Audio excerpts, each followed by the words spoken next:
Hi everyone, welcome to lesson 6. In this lesson we're going to be covering something called stalls or traps.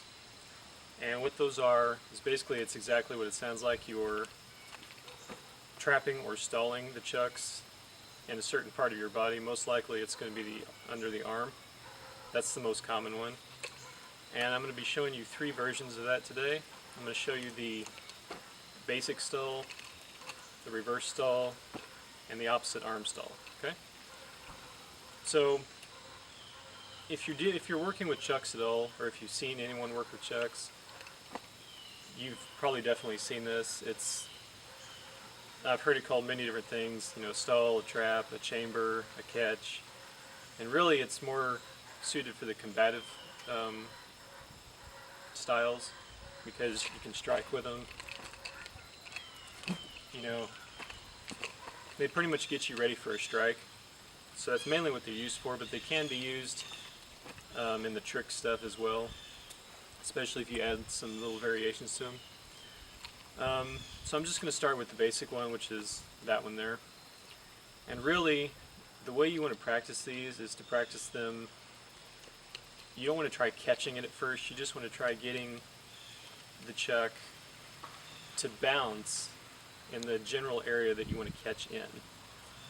So for the basic one, that one there, you just want to start with a downward flourish. And again, you should be able to know how to do this by now. Now, again, in one of the first 2 lessons I did, I showed you that extending the arm to allow the bottom part of your arm to be exposed for that bounce. That's the same thing you're going to do here, except you're aiming more for your armpit instead of your actual bicep, tricep area. Okay? So as you're extending that arm out, you're wanting to aim more towards the underside of your armpit so that you can catch. Because if you hit here, you're not going to be able to catch in time, it's just going to bounce out again. Okay? Hopefully that made sense. So I'll try to do a little bit slow here. So again, you're not wanting to catch here, you're just wanting to bounce off that general area. Okay.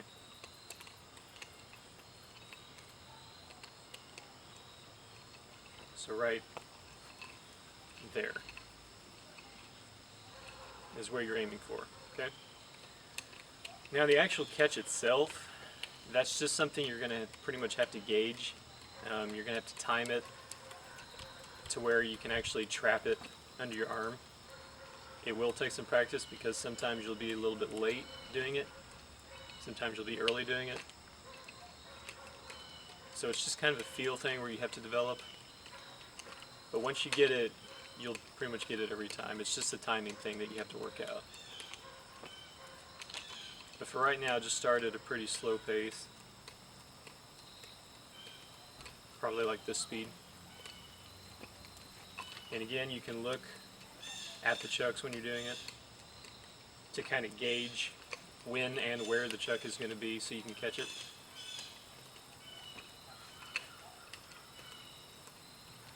But again, the more you practice and the longer you practice, you want to be able to do it without even looking at it. Okay?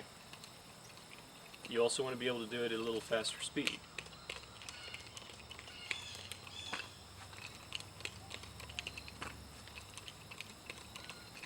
Okay, so again, this is how I would recommend starting, just at a slow pace with that downward wield.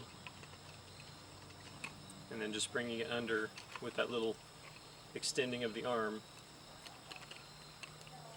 And then catch. And just practice that over and over again. Okay, in each hand, because you want to be able to do it on both sides. Especially if you want to do dual wielding chucks, which may be a little later. So again, this is pretty much a fundamental move that you have to know.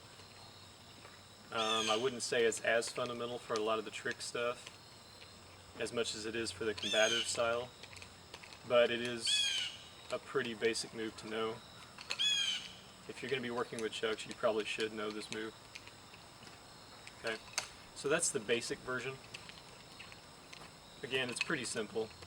It's just the hardest part of this move is getting the timing down to be able to catch and getting the placement right. You don't want to be catching, you know, out towards your elbow because you can't catch it there. It'll just bounce away before you can catch it. Alright, so that's the standard one. And again, this is mainly just a chamber for attacks. Okay. There is a little slight thing you can do once you do catch it. And instead of just going from this to wherever you're going to go, okay, you can actually kind of kick it out with your hand just by bringing your hand underneath the handle that you caught, sorry, and just kind of flicking it out. Okay. So if I was doing like an attack with this, I could either just, you know, just attack with it, or I could flick it with that hand.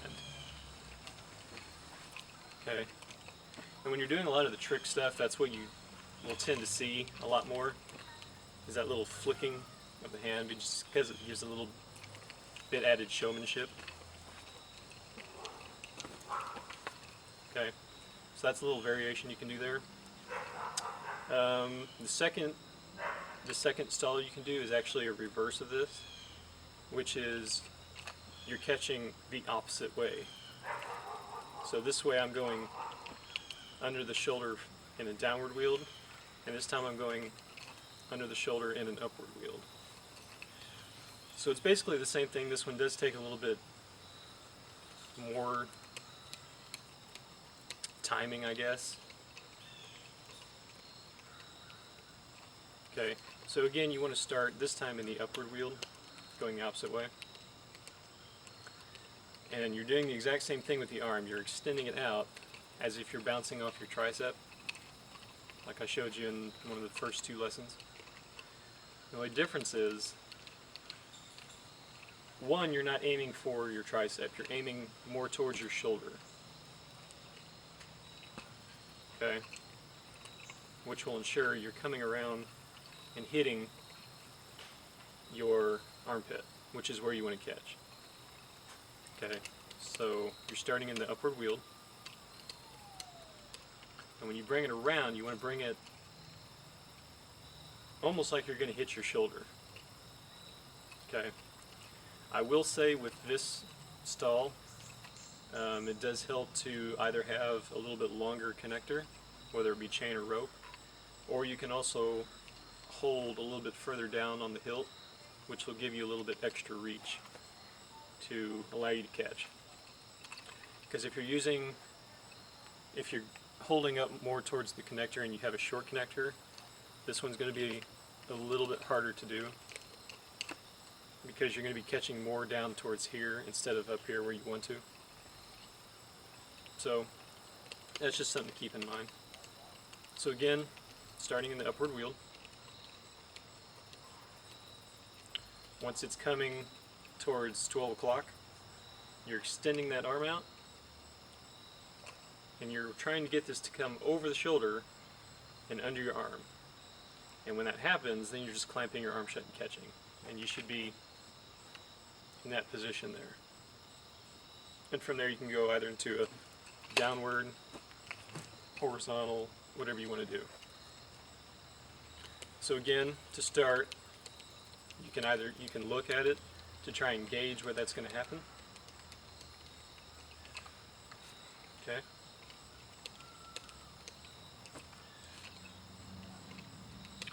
And again, I would recommend just trying to get the placement right. So don't immediately try to catch, just try to get the placement under the arm right.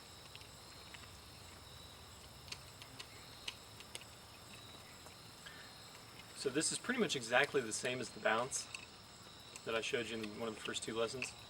The only thing is you're going a little bit further around with it so that this handle comes underneath, and you're also shifting the placement of it more from your tricep area to the underarm. So those are the only two differences between the stall into bounds.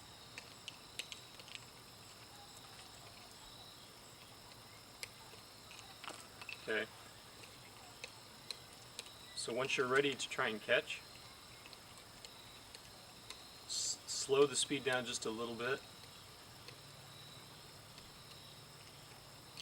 and then do your best to try and clamp your arm shut for that catch. And again, the more you practice, the more you want to resist looking at the chucks. In fact, I would completely look the opposite way.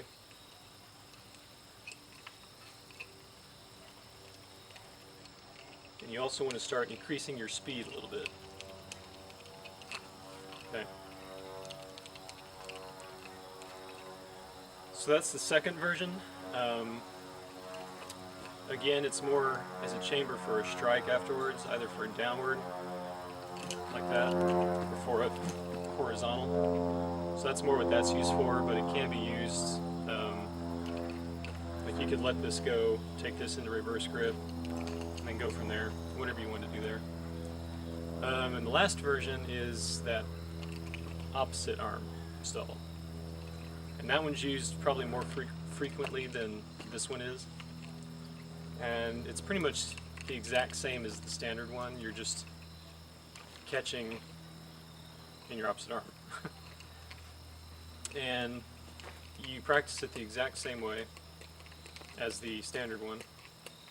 The only difference is, instead of coming under this arm, you're taking it almost into a figure 8 motion across the body. So the best way to practice this one is to just extend your opposite arm, and again just aim for the spot you were wanting to catch in. So right there. Now I'm aiming for my armpit. I'm not aiming for my tricep or anywhere else on my arm. I'm aiming for pretty much right under my shoulder. And again, you can look to kind of judge where that's going to happen. Okay. And once you're ready to catch, again, slow the chucks down a little bit, and then just kind of bring your arm down to catch. Right there. I would say this one's a little bit easier than the other two, just because you're having less to do with one arm, and you can control this arm a lot more than this one, because this one's actually doing all the control with the chucks itself. So if you're doing it with the standard version, you're having to control more things at once, is what I'm trying to say. Whereas with this version, you're only having to control the chucks with this hand and control the catch with this hand. So it may be a little bit easier. Now, as in the standard version, once you catch, you can also do that little flick of the hand here, like that. Now this one is mainly used for horizontal striking. Can be used for downward striking. But mainly when you're doing the trick stuff, that little flick of the arm out just gives a little kickstart. Same with this version.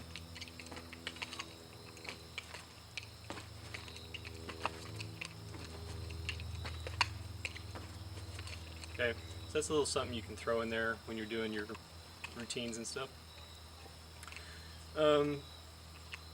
Yeah, so those are mainly the 3 stalls I want to cover. Again, practice them very slow. Don't try to catch immediately. Just try to aim for the spot you want to catch in. And then once you can hit that spot consistently, then you can add that little catch in there. Okay, so that's your standard one.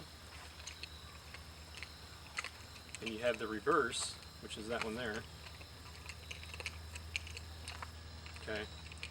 And now you have that little cross arm stall with those little flick variations. Okay, so those are stalls, or traps as some people call them. They're very useful to know. They're very basic, so I would recommend learning them just for the fact that you know them. In the next video, I'm not exactly sure what that's going to cover, but I will see you in that one. So thank you for watching. See you later. Bye.